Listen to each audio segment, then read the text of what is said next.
Oh, jadi itulah ceritanya itu bapak-bapak. Jadi kalau kita tidak berjalan kepada Allah, tidak bisa. Kita harus melalui Rasul kan. Nah, tanpa Rasul tidak mungkin. Makanya beliau berkata, in kuntum tuhibbunallah fattabi'uni. Kalau kamu cintai Allah, ikut aku, kata beliau.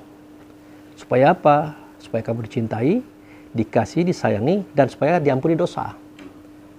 Nah, kalau kita ikut tuh kan harus tahu tempatnya di mana. Gitu kan? Nah, tempatnya di mana? Nah, tapi sebelum kita cerita tempat itu, silahkan dibuka dulu surat Al-Baqarah. Surat Al-Baqarah ayat 143.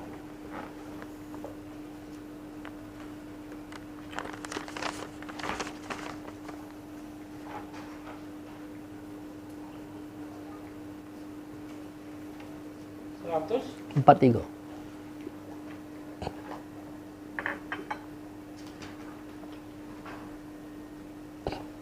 Guyur. Dan demikian pula kami telah menjadikan kamu umat Islam umat pertengahan, agar kamu menjadi saksi atas perbuatan manusia, dan agar Rasul dalam Muhammad menjadi saksi atas perbuatan kamu. Kami tidak menjadikan kiblat yang dahulu kamu berkiblat kepadanya, melainkan agar kamu mengetahui siapa yang mengikuti Rasul dan siapa yang berbalik ke belakang. Sungguh pemindahan kiblat itu sangat berat, kecuali bagi orang yang telah diberi petunjuk oleh Allah. Dan Allah tidak akan menyia-nyiakan imanmu. Sungguh Allah Maha Pengasih Maha Penyayang kepada manusia. Oke. Jadi pada Al-Baqarah 143 itu dijelaskan, wa kadzalika ja'anakum ummatu wasato. Wasat. Kalau main bola itu bukan wasat, wasit. Penengah. Dalam kitab Quran itu dikatakan umat Islam kan? Nah, bukan itu kalimatnya seperti. Memang betul kita di tengah. Wa kadzalika ja'anakum ummatu wasato. Sedemikian itu aku jadikan kamu umat pertengahan. Wasat itu pertengahan. Nah, kalau kita berada di tempat itu, kita adalah umat pertengahan. Kalau kita ada di situ, antara apa? Antara Rasul dengan manusia. Coba ulang lagi Pak kalimatnya Pak. Bahasa Indonesia. Dan demikian pula kami telah menjadikan kamu dalam kurung umat Islam umat pertengahan. Lanjut Pak. Ya, terus? Agar kamu menjadi saksi atas dalam kurung perbuatan manusia, dan agar Rasul dalam kurung Muhammad menjadi saksi atas perbuatan kamu. Stop. Jadi seketika kita berada pada posisi itu, kita bisa menyaksikan manusia, Pak.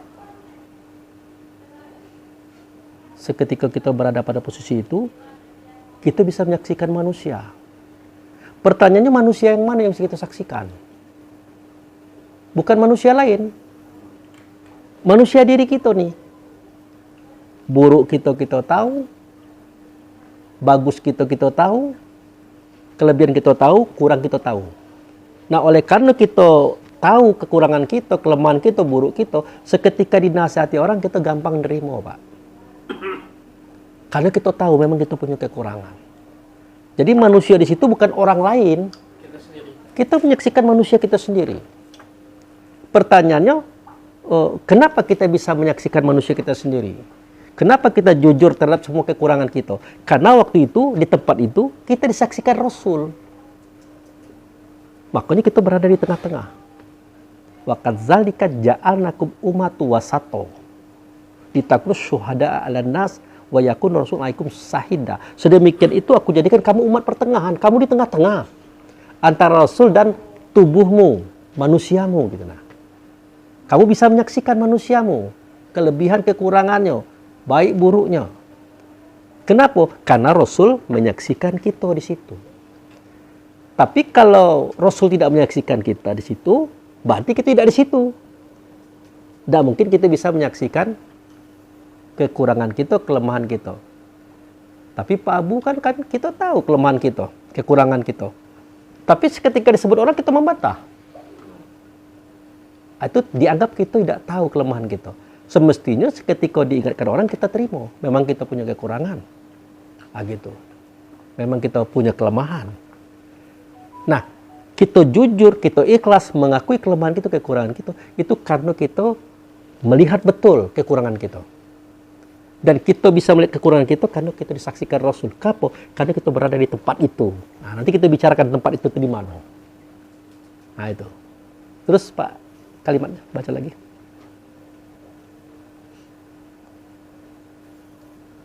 Sambungannya? Sambungannya, Pak. Ya. Dan Rasul menjadi saksi atas perbuatan kamu.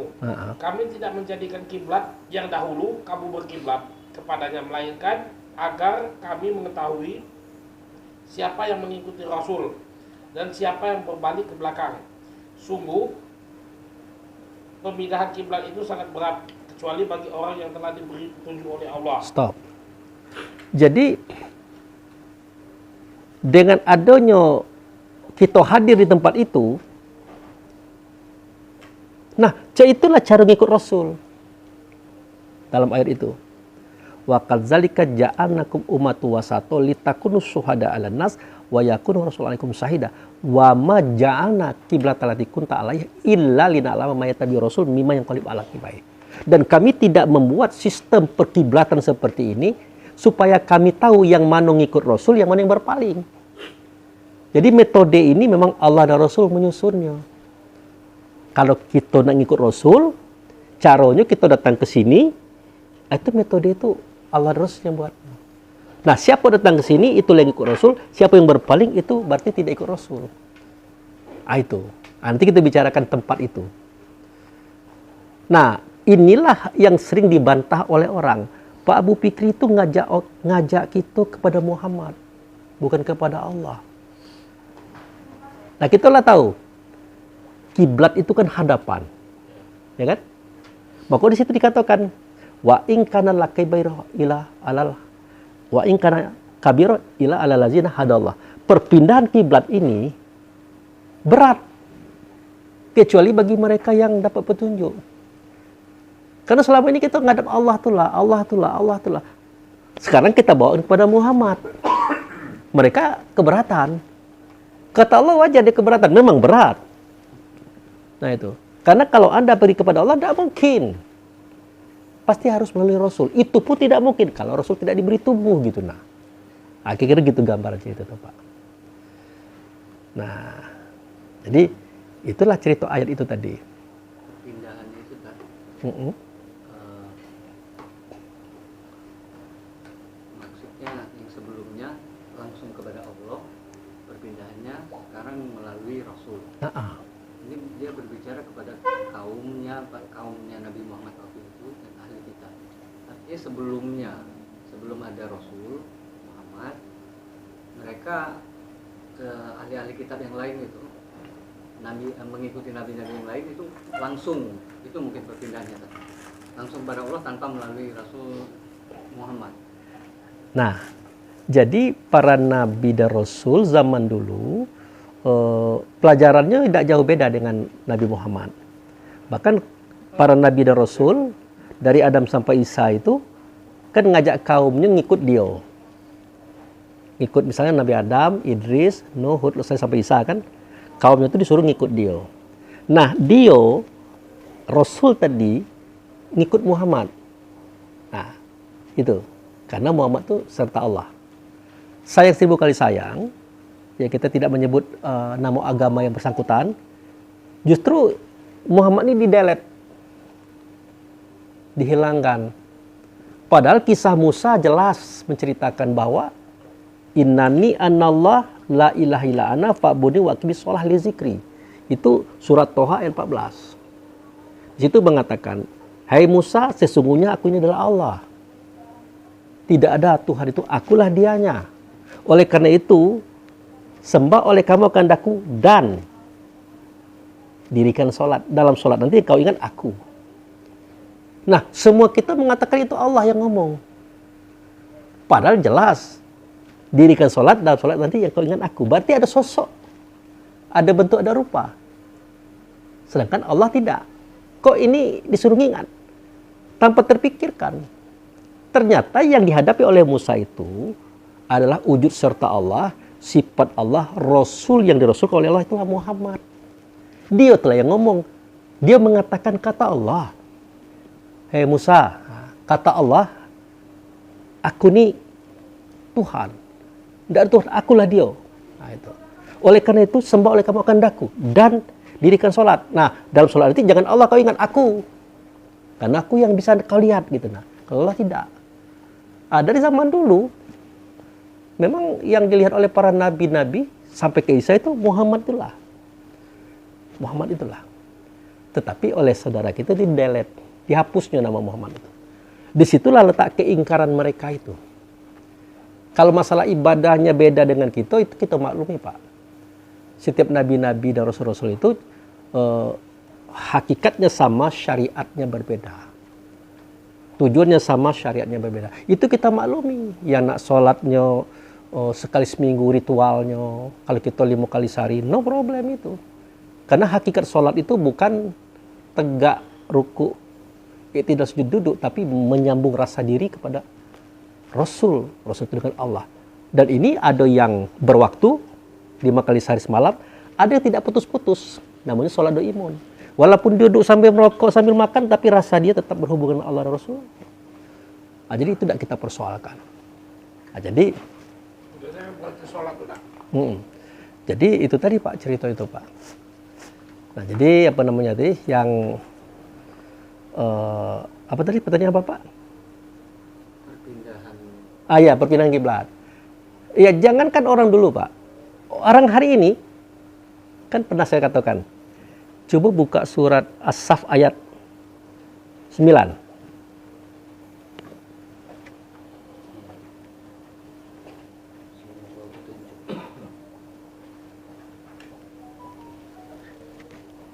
Yang kemarin kita baca.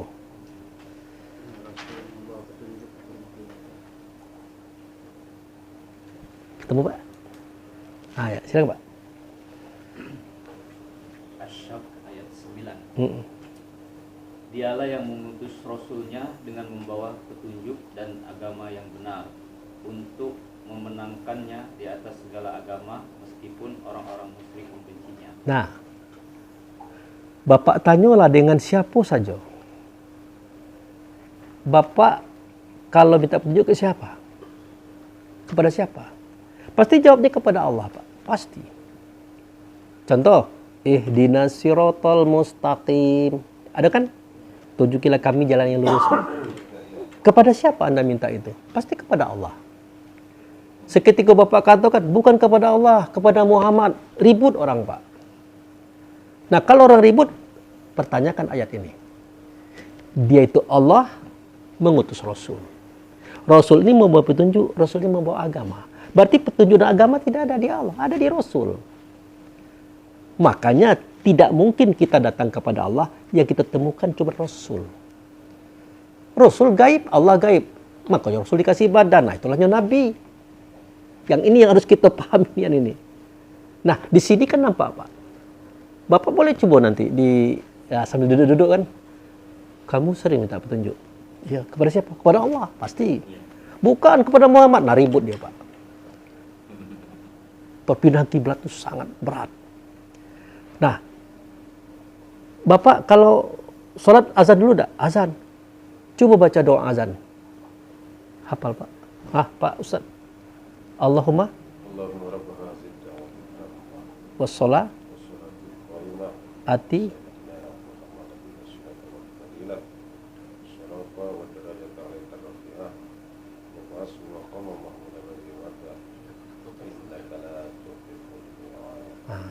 bisa diterjemahkan Pak Ustaz? Oke. Wahai Allah yang memiliki seruan sempurna, yaitu sholat yang akan didirikan. Hadirkan di engkau Muhammad. Sebagai apa? Sebagai wasilah atau perantara. Yang dia sendiri yang ngomong itu. Kalau kita katakan, Anda minta petunjuk kepada siapa? Kepada Allah. Bukan kepada Muhammad. Marah dia, Pak. Tapi kalau azan, dia ngomong itu. Nah, Bapak kan kalau sudah azan ngomong itu. Hadirkan di engkau ya Allah Muhammad sebagai perantara. Kenapa tidak kepada Allah saja? Mana kalimatnya? Ya coba baca lagi. Dibaca kan, ati Muhammadani wasilah wal fadilah. Nah itu dia. Jadi cak mana ceritanya Pak? Lah itulah. Tidak mungkin kita kepada Allah itu. Yang bisa kepada Allah hanya Rasul. Kalau kita sebatas Rasul. Itu pun juga tidak mungkin nyata dia. Pasti dia ada tubuhnya. Nah itu yang harus kita pahami. Gitu. Nah, ini yang disebut perpindahan kiblat itu Pak. Maka pada surat Al-Imran Al-Baqarah 143 tadi ya. Coba 144. Itu kental betul kalimat itu. Kami melihat wajahmu, Muhammad, sering menengadah ke langit, maka akan kami palingkan engkau ke kiblat yang engkau senangi. Maka hadapkanlah wajahmu ke arah Masjidil Haram, dan di mana saja engkau berada, hadapkanlah wajahmu ke arah itu. Dan sesungguhnya orang-orang yang diberi kitab dalam kurung Taurat dan Injil tahu bahwa dalam kurung pemindahan kiblat itu adalah kebenaran dari Tuhan mereka, dan Allah tidak lengah terhadap apa yang mereka kerjakan. Nah, itu. Qad naro taqalluba wajhaka fis samai fala nuwalliyannaka qiblatan tardoha.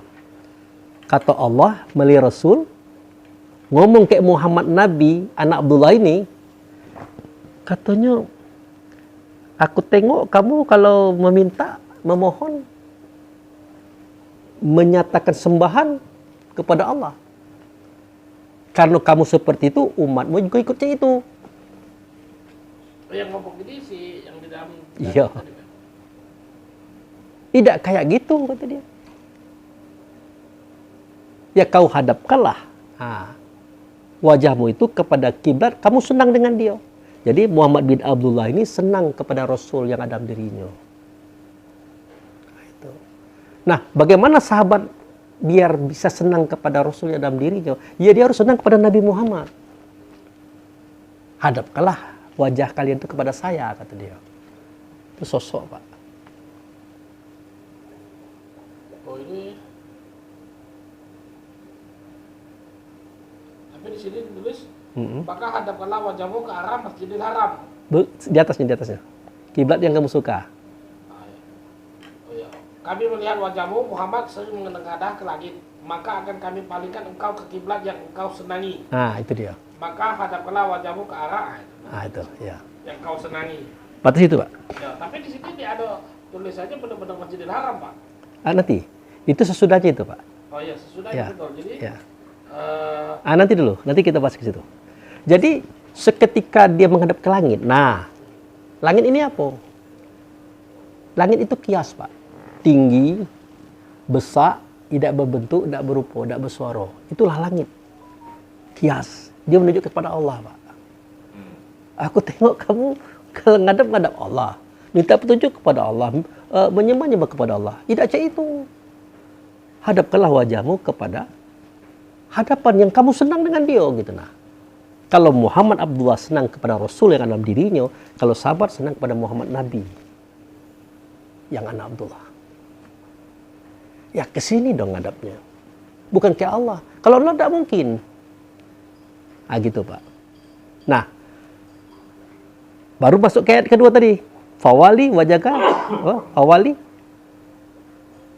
fawalu wujuhukum syatra wa alladzi bukan. Bukan. Fawali wajaka satral Masjidil Haram. Gitu. Stop. Setelah sahabat-sahabat, ini pertama kali itu Nabi Muhammad itu yang gitu, Pak. Yang nengok ke langit itu Nabi Muhammad itu.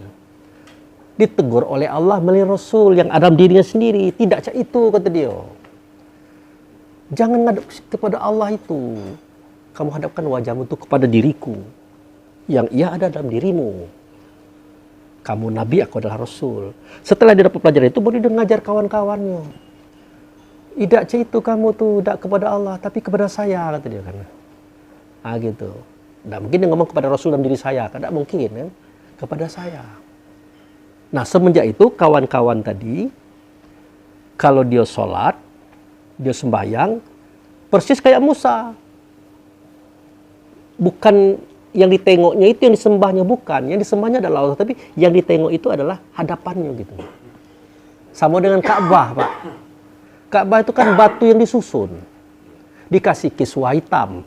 Segala kita ngadap ke situ. Nak dimanapun tempat tinggal kita ngadap ke situ. Apakah itu sembahan? Bukan, itu hanya hadapan. Kadang-kadang kita tidak bisa membedakan antara hadapan dengan sembahan. Apa itu orang Islam menyembah batu segi empat warna hitam? Bukan sembahan, itu hadapan kami. Apa itu Musa kok kalau sholat menghadap kepada menyembah orang yang ngomong dengan dia waktu itu? Bukan dengan menyembah dia, tapi menghadap. Nah, itu sama dengan yang ini. Aku lihat kamu kepada Allah, tidak, tapi kepada aku, kata beliau. Aku adalah hadapan kamu, aku adalah kiblat kamu. Nah, clear kan satu itu kan? Nah, ayat kedua, fawali wajhaka satral masjidil haram. Nah, setelah dia mengatakan seperti itu, maka hadapkanlah wajahmu ke Masjidil Haram. Nah, itu dimensi berikutnya, Pak. Kenapa? Waktu itu Masjidil Haram belum ada, Pak. Ka'bah sudah ada, tapi Ka'bah waktu itu di dalamnya ada patung 4 buah besar-besar. Lata, Manat, Hubal, Uzza. Itu kan? Di sekelilingnya ada 360 patung. Tempat Tobo itu minum, main perempuan, macam-macam. Tidak mungkin ke situ. Dan pengertian masjid itu tempat sujud. Tempat sujud itu ya kalau kita sholat kan harus sujud tuh. Sedangkan waktu itu lokasi yang kita katakan Masjidil Haram hari ini belum. Dia terjadi menjadi masjid seketika 10 tahun setelah hijrah. Itu tahun 10 Hijriah yang kita ceritakan kemarin itu. Nah, pertanyaannya Masjidil Haram sini siapa? Nah, siapa? Nah, disinilah Muhammad menjelaskan. Jadi kalau kamu meminta, kamu hadapkanlah wajahmu itu kepada saya. Nah, itu dia ngomong kepada dirinya, anak Abdullah. Itu dimensi yang pertama. Jadi kalau kami berdoa menghadap kepada Anda ya Muhammad. Iya, kata beliau. Waktu itu. Tapi setelah kaji ini agak naik, keluarlah kalimat yang kedua. Bukan kepada saya, tapi ke Masjidil Haram. Nah, apakah Masjidil Haram yang ada Ka'bah itu? Saat itu bukan itu. Bukan itu. Yang mana? Di alam sono. Yang dulu pernah kita bersama-sama. Disitulah seketika dia bertanya, Alastu birabbikum? Adakah tidak aku dengan Tuhan kamu? Kalau Tuhan kamu Allah, aku dengan Tuhan. Semua kita melihat kepada dia waktu itu. Kita katakan, bala syahidna, benar engkau dengan Tuhan kami. Kami menyaksikan. Nah, makanya semuanya sujud. Tempat itulah yang disebut dengan masjid. Sambil berucap, asyhadu an la ilaha illallah wa asyhadu anna Muhammadar Rasulullah. Aku bersaksi tidak ada zat, tidak ada sifat, tidak ada nama, tidak ada perbuatan kecuali Allah lah dianya. Tapi yang aku lihat saat itu, yang aku dengar saat itu, yang aku hadapi waktu itu, bukan Allah, melainkan utusannya. Namanya Muhammad. Nah, itulah cerita sujud waktu itu. Nah, lokasi sujud itulah disebut dengan masjid. Masjid apa? Masjid yang mulia. Yang mulia itu bukan masjidnya, orang di situ tuh mulia. Siapa? Muhammad. Yang sujud bukan mulia, tapi yang dimuliakan. Nah, jadi seketika Muhammad berkata, kamu tuh hadapkan wajahmu kepada saya. Nah, dia ngomong kepada Muhammad Nabi. Tapi setelah dalam kaji ini baru dia tingkatkan. Sebenarnya bukan kepada saya, tapi yang ada dalam dada saya.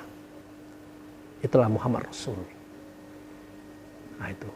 Tapi tulisannya, kata Anda tadi, Masjidil Haram. Iya, betul. Masjid yang mulia. Tapi ingat, masjid tidak mulia. Yang mulia itu orang di situ. Siapa? Rasul. Sekarang ada di sini dia. Barulah naik dimensi kaji itu, Pak. Sebatas ini, ya jangankan yang lain kan yang berhadapan masih ini nih. Masih ada merayang-rayang gitu kan gitu. Silakan pertanyaan sambil minum.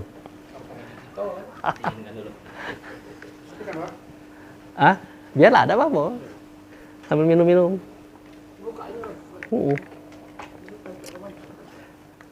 Ini seni pengajian. Jadi apa yang kita buat real kelihatan.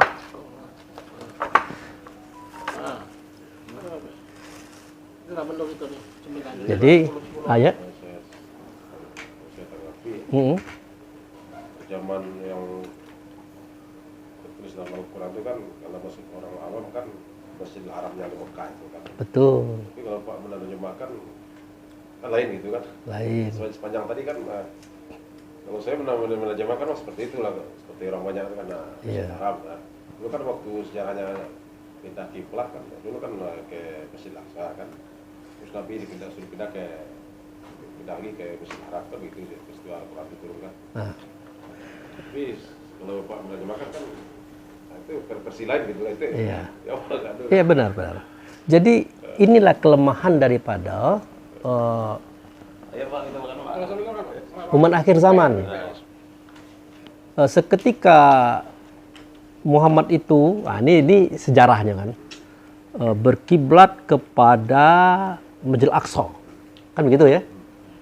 Tiba-tiba diperintah menghadap ke Mekah. Pernahkah orang berpikir, apakah di Masjidil Aqsa di saat Nabi ada barang tulado? Masjidil Aqsa itu sudah ada apa belum? Saat Nabi waktu itu ada. Tidak pernah terpikirkan. Ternyata tidak ada, Pak. Itu satu. Yang kedua, ngadap pula kita ke Masjidil Haram sekarang ya. Yang saat itu belum disebut masjid. Karena belum pernah terjadi sujud di situ. Justru di situ adalah empat patung dalam Ka'bah, Lata, Manat, Hubal, Uzza, dan 360 patung hingga sekitarnya. Ya tapi Pak, sebanyak-banyak profesor itu apa yang tidak mengkaji waktu Nabi Muhammad melakukan Isra dan Mi'raj katanya kan, dari Masjidil Haram ke Masjidil Aqsa. Nah, saya sempat dengar ceramah ini, maaf Pak Ustaz, ceramahnya begini. Nabi ditanya oleh orang Quraisy, kalau memang kau ke Masjidil Aqsa, kebenaran ini ada pedagang Quraisy yang baru balik dari itulah daerah situ katanya kan. Berapa yang Masjidil Aqsa? Betul. Nah, jadi seolah-olah kan ibarat itu sudah ada masjid di sana. Nah, disebutkan oleh Nabi Muhammad dan benar. Ada itu. Dan termasuk ada satu lagi Nabi Muhammad ngomong ada pasukan rombongan bernaik unta, nengok dia nengok di jalan di padang pasir itu. Nabi Muhammad masih di atas, kan tengok ya, tunggu kata Nabi Muhammad, nanti 2-3 hari lagi datang orang itu. Betul. Saya pernah dengar ceramah itu. Betul. Itulah yang kita dengar selama ini. Kita tidak menyalahkan pandangan seperti itu, Pak. Tetapi dalil Quran, dalil dalam Islam itu nomor 1 Quran, nomor 2 hadis. Maka saya berani katakan, kalau Quran itu jangan ke 100%, 1000% saya oke. Kalau hadis nanti dulu. Kenapa? Karena hadis ini bukan Quran. Dia adalah cerita orang ke orang. Kan? Nah, kalau sudah 1500 tahun atau 1400 tahun itu sudah terlalu panjang. Nah, maka tidak bentuk kemungkinan hadis yang kita katakan hari ini sahih itu sudah dibubuhi dengan racun-racun akidah gitu dah. Ya jangankan keterangan Nabi aja diracuni kawan. Jangankan tipu daya, 2 bulan beliau wafat sudah ada Nabi palsu. Kan itu yang kita ceritakan. Sebegitu begalaunya cerita itu. Bahkan mungkin bapak-bapak sempat dengar kan, ada hadis Nabi mengatakan barang siapa yang membaca surat Yasin pada malam Jumat, surat Al-Kahfi, Al-Muluk, apa lagi? Mubarak macam-macam itu, pahalanya sekian. Barang siapa sebelum tidur membaca surah Al-Ikhlas, Qul a'udzu birabbil falaq, Qul a'udzu birabbin nas, akan begini begitu. Kan ada hadisnya itu, Pak. Seolah-olah khatam Quran. Iya. Sementara Nabi tidak pernah membuat juz, tidak pernah membuat nama surat, dan tidak ada ayat, karena barang itu masih diperpa kurma, batu-batu, kayu-kayu gitu. Nah, sedangkan pemahaman ini di masyarakat kita akhir zaman ini sudah membooming, mendarah daging. Nah, bagaimana ini bisa terjadi? Karena umat Islam akhir zaman kurang berpikir. Itu. Bisa ditangkap maksud saya itu. Kalau barang itu masih di atas batu, kayu-kayu, kulit-kulit hewan, belum ada juz, belum ada nama surat, belum ada ayat, karena Nabi tidak membuat itu, bagaimana mungkin keluar hadis ini gitu nah. Gitu kan? Jadi yang membuat juz yang bukan? Sahabat. Termasuk penamaan surat. Termasuk penamaan surat. Di era Abu Bakar As-Siddiq. Jadi kejadian itu adalah ketika terjadinya perang Yamamah. Peperangan Abu Bakar Siddiq bersama sahabat-sahabat melawan orang-orang murtad. Para nabi palsu. Waktu itu gugur orang-orang yang hafiz Quran, hafiz wahyu ini banyak. Nah, oleh Ali bin Abi Thalib disampaikan kepada Umar, Mar, aku cemas ini. Kenapa? Yang hafiz-hafiz wahyu lah banyak meninggal ini. Nanti bagaimana nih? Ya maksud kau itu apa? Maksud Anda itu apa? Saran saya, bagaimana kalau catatan-catatan wahyu dan gudang itu kita kumpulkan. Kita buat jusnya, kita buat nama suratnya, kita buat ayatnya. Marah Umar kan? Apakah Anda tidak mengajak saya untuk melakukan suatu perbuatan yang tidak pernah dibuat oleh Rasulullah? Itu. Ya bukan begitu juga, kata Ali. Coba, kalau kita kan baru ketemu Nabi kemarin nih. Nah kalau kita udah meninggal, cucu kita, sahabat itu, turunan kita dari mana? Bagaimana? Oh iya juga, kata Umar. Akhirnya setuju. Umar dengan Ali menghadap Abu Bakar. Sama jawabannya. Apakah kalian berdua tidak mengajak saya melakukan sesuatu yang tidak pernah dibuat oleh Rasulullah? Dijelaskan, oh iya juga. Sampai kepada sekretaris Nabi, Zaid bin Sabit, jawabnya sama. Setelah dijelaskan, oh iya juga. Nah, barulah dikumpulkan. Juz, nama surat, ayat. Nanti Bapak lihat dalam sejarah pengumpulan Quran, ada itu. Kejadiannya di zaman sahabat, bukan zaman Nabi Muhammad. Jadi itu bukan bukan Rasul ataupun bukan Allah yang bikin nama surat Al-Fatihah, surat Al-Baqarah, surat Al-Imran, surat Al-Ikhlas. Bukan. Karena beliau sudah tidak bertugas lagi waktu itu. Sudah wafat tubuhnya. Jadi itu sahabat-sahabat. Sahabat-sahabat. Sahabat yang bikin nama Al-Fatihah. Iya. Bahkan dia membukukan itu di zaman Utsman bin Affan. Dibukukan. Makanya sewaktu saya berdialog dengan MUI, seketika mereka menanyakan Pak Abu Fikri itu boleh jadi di kelompoknya Ustadz, tapi di sini belum tentu. Nggak masalah, kalau kita kan nggak masalah yang benar-benar itu kecil itu. Sekarang saya tanyakan, Anda megang tafsir-tafsir apa saja? Karena kajian Islam ini tanpa tafsir tak bisa dijelaskan. Saya katakan ya nanti dulu. Terus terang aja saya tidak ada megang tafsir, tidak ada saya. Kenapa? Karena ada di antara orang itu yang mampu menyelesaikan ayat dengan ayat. Nanti dulu hadis. Akhirnya kita langsung nanya dia. Maaf Bapak, saya tanya Bapak. Seketika Allah dan Rasul berkata, Zalikal kitabu la raiba fihi hudal muttaqin. Sedemikian itu kitab tidak ada keraguan padanya, petunjuk bagi orang bertakwa. Pertanyaan saya, kitab di ayat ini kitab apa? Apa jawab mereka? Ya kitab Quran. Ya Quran yang mana Pak? Quran buku. Semua mufassir dunia mengatakan Quran buku. Oke, saya katakan. Oke. Tetapi setahu saya, seketika Nabi Muhammad masih hidup, semua catatan wahyu masih di pelepah kurma. Batu-batu, kayu-kayu, belum ada juz, belum ada nama surat, belum ada ayat, apalagi buku. Bayangkan kalau semua tafsir mengartikan seperti itu, bayangkan saya katakan. Bayangkan Pak. Belum ada kertas lah itu Pak. Kertas untuk nulis kan. Mungkin adalah selembar dua lembar lah gitu nah. Karena buku-buku sudah ada sebelum Nabi Muhammad itu. Tapi itu tadi. Bisa kita bayangkan Pak, bagaimana mungkin kalau para mufassir mengartikan kitab sudah buku? Apa tidak ngeri Pak? Makanya sekarang itu ada channel orang Yahudi, ya terlepas apakah dia bekerja sama dengan agama lain atau tidak kita tidak tahu, itu menghantam Islam Pak. Nama channelnya Sunnah Nabi. Sudah pernah Bapak buka? Sakit kan Pak? Tidak bisa marah kita Pak. Dia menggunakan Quran, menggunakan hadis, dan menggunakan tafsir ulama Islam. Itu. Kita mau bilang apa? Dikatakan Muhammad itu haus seks. Bagaimana mungkin Muhammad menikahi anak umur 6 tahun, digauli umur 9 tahun? Makanya waktu itu saya contohkan, bagaimana pandangan Bapak kalau Pak Bu Fikri menikah lagi? Bininya umur 6 tahun, belum SD. Digauli oleh Pak Bu Fikri ketika dia kelas 3 SD. Dari ilmu kesehatan itu tidak nyambung. Dari moral tidak baik, psikologi anak rusak. Apa mungkin ini terjadi pada Nabi Muhammad yang agung? Tidak mungkin, saya katakan.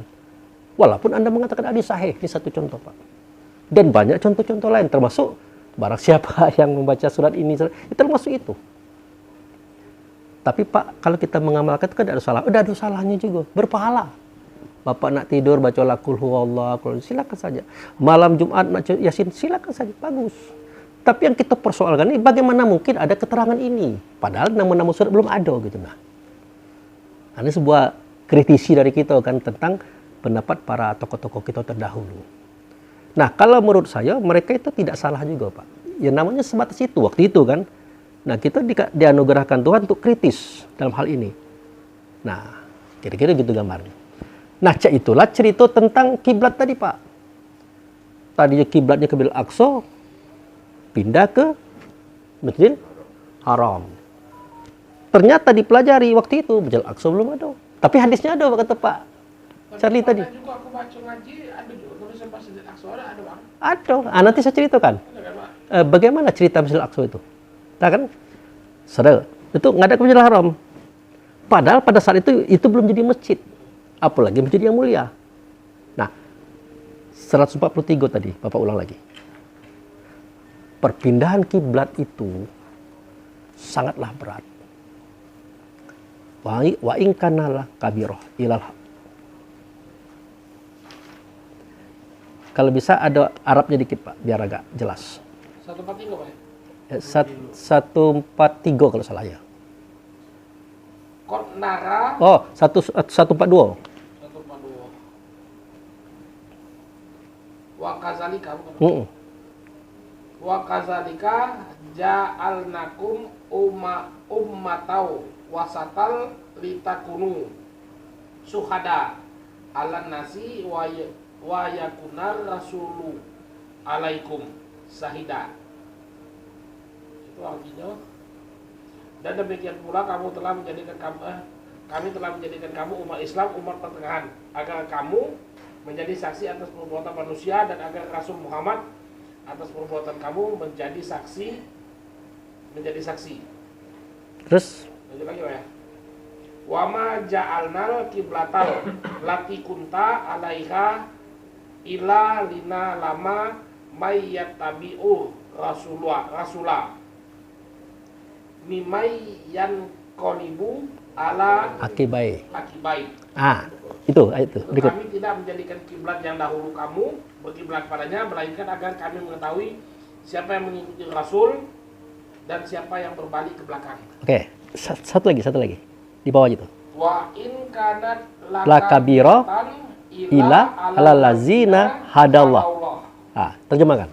Sungguh pemindahan kiblat itu sangat berat kecuali bagi orang yang telah diberi petunjuk oleh Allah. Oke. Apakah susah, Pak? Sekarang saya ngadap situ, Pak. Muhammad, belok kiri, kan pindah situ. Apa susahnya, Pak? Mudah kan? Tapi kenapa Allah mengatakan berat? Artinya, ulangi, Pak. Wa in kanat lakabiratan ila alal lazina hadallah. Sungguh pemindahan kiblat ini itu sangat berat kecuali bagi orang yang telah diberi petunjuk oleh Allah. Tuh. Kalau sekedar belok kanan, belok kiri, Pak, tidak ada yang berat. Kan ngadep ke situ tuh tadi tuh. Pindah ke situ, apa susahnya? 10 kali berputar-putar kita sanggup. Kenapa Allah mengatakan berat? Ternyata kiblat itu, hadapan itu adalah tadi menghadap kepada Allah, pindah ke Muhammad. Inilah persoalan. Berat, Pak. Sederhana, Pak. Anda minta petunjuk pada siapa kan tadi itu? Kepada Allah. Bukan kepada Muhammad. Marah orang, Pak. Nah, sudah kita jelaskan, tetap tidak menerima. Kenapa? Sebegitu beratnya. Nah, itu. Anda menyembah siapa? Menyembah Allah kan? Menyembah Allah kan? Anda tahu apa itu Allah? Tahu? Apa itu? Tuhan. Oke. Anda tahu apa itu sembah? Tahu? Apa itu? Sholat? Keliru. Ternyata sembah itu adalah 6 kan pengertiannya. 1, melaksanakan semua perintahnya. 2, menjauhi larangannya. 3, mencontoh perbuatan yang dia contohkan. 4, pergi kalau disuruhnya. 5, datang kalau dipanggilnya. 6, diam kalau ada ilmu daripada dia. Pertanyaannya, untuk melaksanakan perintah Allah ini kan butuh suara, Pak. Ya kan? Butuh kata, butuh perintah, butuh larangan. Mungkinkah kita dapatkan ini daripada Allah? Tidak mungkin, Pak. Makanya Allah tuh mengutus Rasul. Di Rasul inilah kita dekatkan suara Allah, kata Allah, perintah Allah, larangan Allah. Ternyata tidak juga bisa, Pak. Makanya Rasul dikasih tubuh. Nah, baru masuk dia. Baru bisa didengar suara katanya. Itu. Ternyata yang disembah itu. Ini kan. Siapa, Pak? Ternyata yang disembah itu. Siapa? Muhammad Rasul ya. Apa kata orang? Sesat. Sesat kita. Sesat. Pasti. Pasti kan? Pasti itu, Pak. Kalau kata orang. Kata kalau orang. orang. Jadi jangan keluar lagi. Lingkungan ini. Kalau keluar dari lingkungan ini sesat gitu, Pak. Nah, coba Bapak buka surat Al-Mu'min ayat 12. Al-Mu'min. Ayat 12. Berarti Hah? sampai sekarang pun itu masih terjadi. Nah itu, Pak. Beratnya perpindahan kiblat ini. Bayangkan, ini tugas bapak-bapak ini bukan ringan ini. Ini yang saya tanggung selama ini. Gimana anda nyampaikan ini nih? Saya kira tadi masih batas di zaman Nabi Muhammad saja kaumnya itu berat. Al-Mu'min ayat berapa? 12. Al-Mu'min ayat 12. Ya. Baca ya. Ya. Dan sungguh kami telah menciptakan manusia dari saripati berasal Pak, dari sebentar. Itu Al-Mu'minun apa Al-Mu'min? tanah. Oh, Al-Mu'minun. Al-Mu'min, Pak. Ini ada 2. Oh, ada dua. Al-Mu'min, Pak. Jadi Oke, baca surat Al-Ghafir atau surat Al-Minun ayat 12. Ya, silakan Bapak. yang demikian itu karena sesungguhnya kamu mengingkari apabila disuruh untuk menyembah Allah saja. Dan jika Allah disekutukan, kamu percaya. Maka keputusan dalam kurung sekarang ini adalah pada Allah yang Maha Tinggi, Maha Besar. Oke. Arabnya. Apa surah apa? Al-Ghafir. Udah ketemu? Udah ketemu? Atau langsung kayak 40. surah 40 ya. Surah 40. Ayat 12. Oh, 40 ayat 12. Ini air minum saya. Ya. Pak. Ayat 12, Pak ya.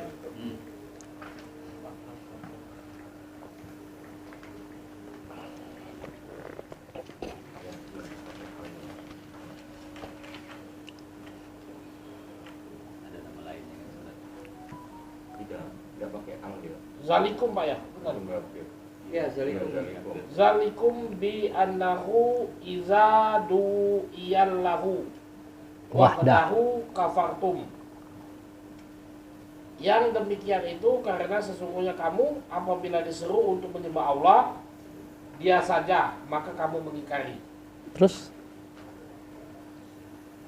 Wa yusrak bihi tuminu. Dan jika Allah dipersekutukan, maka kamu percaya. Fal hukmu lillahil aliyil kabir. Maka keputusan sekarang ini adalah pada Allah yang Maha Tinggi, Maha Besar. nah, jadi kalau kita hanya menyembah Allah saja, ingat ya, menyembah ini dalam artian melaksanakan semua perintahnya, menjauhi semua larangannya, mencontoh perbuatannya, pergi kalau disuruhnya, datang kalau dipanggilnya, diam kalau ada ilmu daripada dia. Diam apa Pak? Diam kalau tidak ada ilmu daripada dia. Ini kita ini kan kadang-kadang kan ilmu dah ada ngomong juga kan. Ayo. Jadi kalau itu kita artikan Allah, pasti kita ngingkar, Pak. Pasti kita ngingkar, Pak. Bagaimana mungkin kita bisa taat kepada Allah? Suaranya udah ada, katonya udah ada, perintahnya udah ada, larangannya. Apanya yang mau kita taati gitu nah. Belum lagi kita selesai Nabi itu ngomong, pasti kita nolak. Ya cak mano, kami nak mentaati, kami suaranya tidak dengar, katonya tidak dengar, perintahnya tidak ada. Nah, seketika dia disyarikatkan dengannya, kan itu. Ada bihi kalimat tadi, coba. Arabnya. Yang tadi, coba.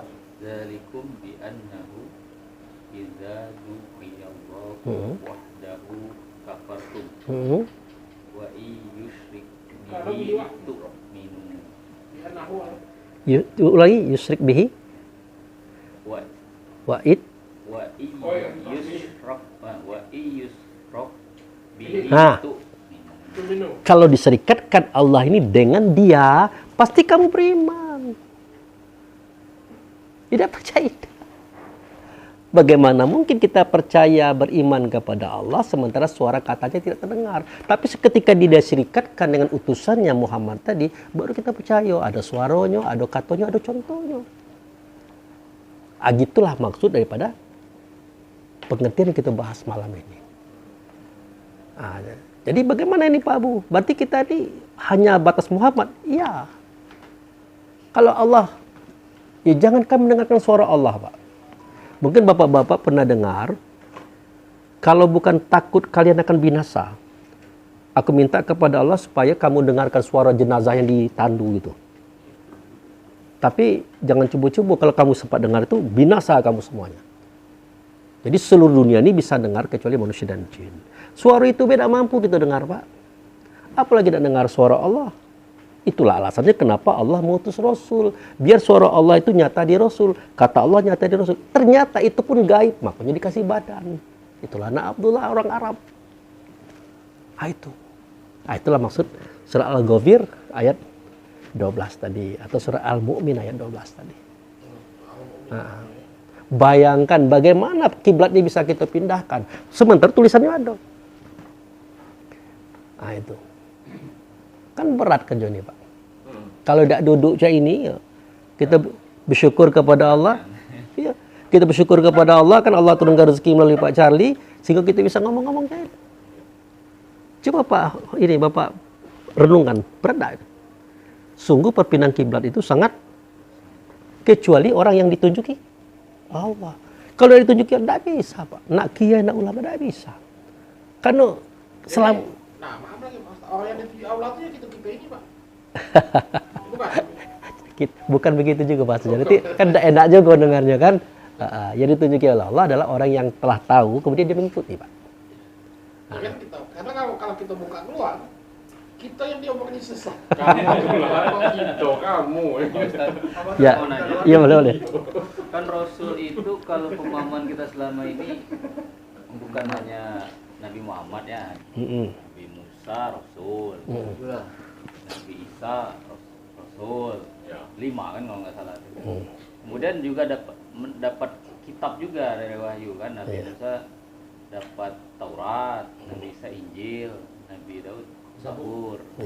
Gimana itu? Ya. Jadi dia tuh ada rasul yang dirasulkan. Itulah Muhammad. Ada rasul. Itu bedanya Pak. Kalau rasul yang dirasulkan ini dari Allah langsung Pak. Tapi kalau rasul itu sama kayak gitu Pak. Rasul itu sama kayak gitu. Maksudnya Muhammad itu mengutus Adam sampai Isa kepada kaumnya. Itu bedanya Pak. Bisa ditangkap? Kalau Muhammad itu adalah Rasulnya Allah. Cuma satu itulah. Tapi Muhammad ini punya utusan juga untuk kaum-kaum yang lain. Dari Adam sampai ke Isa. Nah, tobo-tobo ini, mereka-mereka ini adalah Rasul yang diutus oleh Rasul. Makanya namanya Rasul. Ini apa? Mengolis ibarat itu kembali ke Allah yang sifat tadi. Balik ke situ ya Pak ya, kalau ibarat tentang ganjil sepeda gitu. Balik ke Allah yang sifat. Allah sifat benar ibarat itu melahirkan Muhammad Rasul. Nah, kita ini yang dari Muhammad Rasul ini tadi, makanya jadi bahasanya Rasul tadi itu mungkin yang saya tangkap betul, Pak. Jadi seketika kita mengatakan Adam sampai ke Isa, 124.313 nabi dan rasul yang ada, utusan Muhammad, kita menolak. Anggaplah kita menolak. Tapi pernahkah kita menyadari kita sendiri adalah rasul? Tentu bertanya nanti ayatnya mana kan? Nah, untuk menjelaskan bahwa kita ini adalah rasul, buka surah Al-Jumu'ah ayat 2, itu dulu.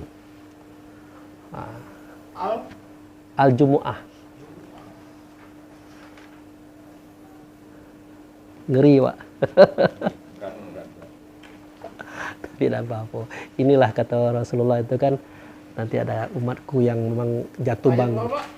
Ayat 2. Dialah yang mengutus seorang rasul kepada kaum yang buta huruf dari kalangan mereka sendiri, yang membacakan kepada mereka ayat-ayatnya, mensucikan jiwa mereka dan mengajarkan kepada mereka kitab dan hikmah dan Sunnah, meskipun sebelumnya mereka benar-benar dalam kesesatan yang nyata. Oke, Bapak perhatikan kalimatnya rancu apa tidak? Kalau rancu, di mana rancu? Yang mengutus seorang rasul kepada kaum yang buta huruf. Terus? Dari kalangan mereka sendiri. Terus? Yang membacakan kepada mereka ayat-ayatnya, menyucikan jiwa mereka, yang mengajarkan kepada mereka kitab dan hikmah Sunnah. Ada yang rancu? Tidak ada rancu, Pak. Jadi dialah yang mengutus seorang rasul kepada kaum yang buta huruf, ya berarti rasul masuk ke dalam Oke. badan. Mengajar membaca dia?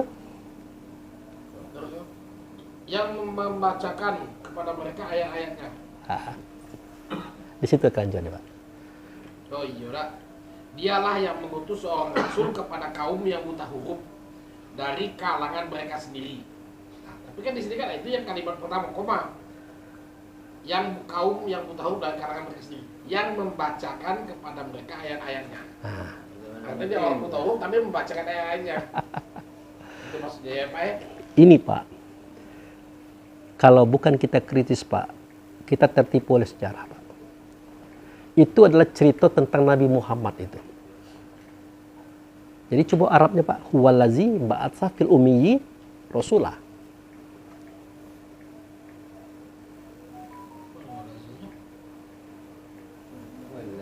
Ayat 2.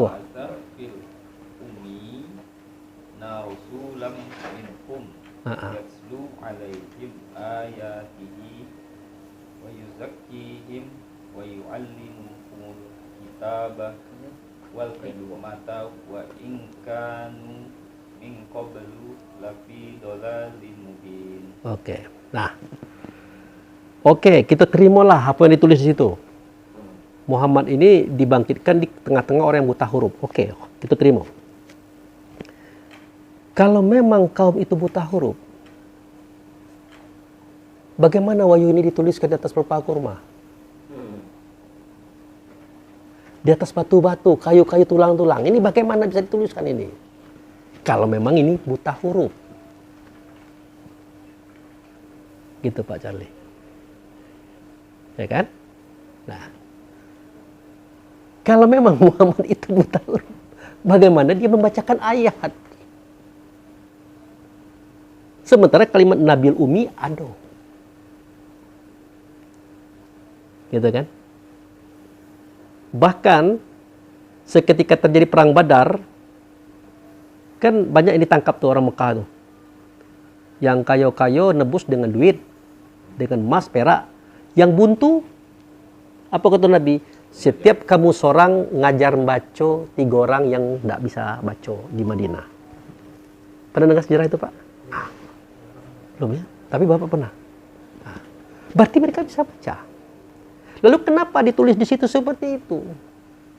Ini kita tidak cerita profesornya, Pak. Yang kasihan tuh kan saudara-saudara kita muslim yang rajin baca kitab tapi tidak mikir. Akhirnya terjadilah itu. Oh, itu kaum buta huruf itu. Iya kan selama ini dia kan kaum buta huruf dan Nabi buta huruf. Ya. Sementara pelepah kurma itu bertulis galau. Nah, itu. Kita tidak menyalahkan mereka, tidak. Tapi akal pikir kita mengatakan, oh tidak begitu, kalau begitu caranya. Tapi betul kan ini surat ini, Pak. Mm-mm. Surat ini Al-Quran ini tidak bisa dibantah kan, maksudnya kan? Iya. Nah, kalau betul artinya kan dialah yang mengutus seorang rasul kepada kaum yang buta huruf. Atau memang kaum itu buta huruf, Pak? Iya, keterangannya seperti itu. Iya. Karena mereka mengartikan umi itu buta huruf. Oh, berarti. Padahal umi itu bukan buta huruf. Buktinya dalam sejarah mereka itu bisa nulis. Lalu buta bagaimana nih Pak Abu? Nah, kan itu yang perlu ditanya nih. Buta yang bagaimana nih? Buta 9. Kalau orang Padang bilang buto 9. Memang butuh kiu mulai. Apa itu buto 9? Tidak tahu Allah, tidak tahu Tuhan. Tidak tahu Rasul, tidak tahu Nabi. Tidak tahu diri, tidak tahu diri dan sebenarnya diri. Dari mana sedang menandak kemana. Mereka buta yang 9 ini. Bukan tulisan itu. Tulisan pacak nulis dia. Jadi arti fil umi ini, umina. Buto 9. Butuh 9 itu maksudnya. Bukan buto tulisan. Fil umina. Bukan buta huruf. Iya. Fil umina. Nah itu. Terjemahannya nih. Jadi kalau orang Arab mengartikan ini apa, Pak? Fil umina ini. Iya sama dengan kita di sini. Sama dengan orang Indonesia. Lu tahu kata? Malah orang Indonesia lebih cerdas ketimbang orang situ. Kenapa? Kita berpikir tobo itu kurang. Karena bahasa dia. Kalau kita pertanyakan. Sudah itu di situ ada kalimat ayat, Pak. Hah? Ada kalimat ayat enggak? Coba baca lagi. Yadlu. Yadlu alaihim ayatina. Ayatihi. Ayat-ayatnya, ayat-ayat. Ada kan? Pernahkah dipikirkan ayat itu apa? Apa ayat? Kalau kita tidak mikir, pasti tulisan itu. Pasti. Tapi karena kita berpikir, mulai pada zalikal kitab, ditanya oleh sahabat, ya Rasulullah mahwal kitab. Dijawab oleh beliau Quran. Udah kan? Bacaan. Ditanya oleh sahabat, ya Rasulullah mahwal Quran. Baru terjawab di surat 29 ayat 49. Coba, Al-Ankabut.